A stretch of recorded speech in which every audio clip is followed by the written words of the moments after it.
So let's talk about, we haven't mentioned on this podcast or in today's episode, we've talked about it a lot before, but, when we talk about testosterone, we typically associate in the general public, associate testosterone with men, Right. but women have testosterone too. Will you hit on that? I will. I tell women this that we actually are more sensitive to testosterone. So we need about 100-fold less than men. And it is very important for rebuilding our tissue. Um, Testosterone has always been equated, I think, in the public as being a male hormone, and it's really both. We need it to maintain our lean muscle mass, but we also need it to rebuild tissue.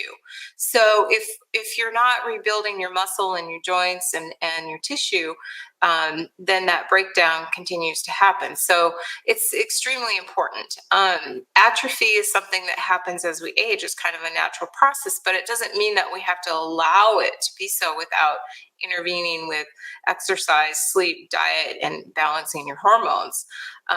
Another misnomer out there is, and this equates to men, is that men don't have estrogen, and that's not true. Actually, men have more estrogen than women. Their hormone levels are different than women. So that's why, when people say, oh, it doesn't matter what sex you are, well, it really does with hormones. So my estrogen level is actually going to be lower than Shawn's.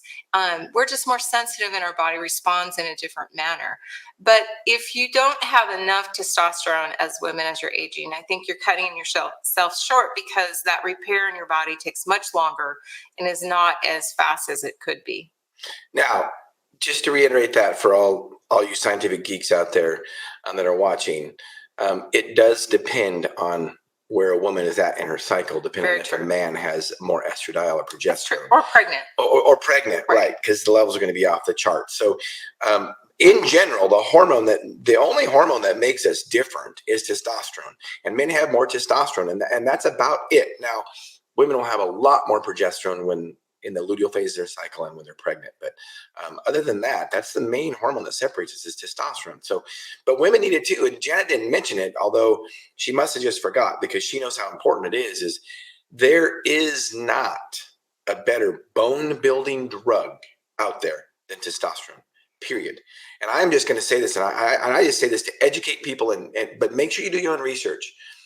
Any woman that has osteoporosis, any woman, and you're on one of those fancy drugs for osteoporosis, whether it be the biphosphonates like Fosamax or Actonel, Prolia, Forteo, they are not as good as building bone as testosterone, period. There is not a better drug for building bone than testosterone. And it just happens to have a side effect of decreased depression, increased lean body mass, increased libido.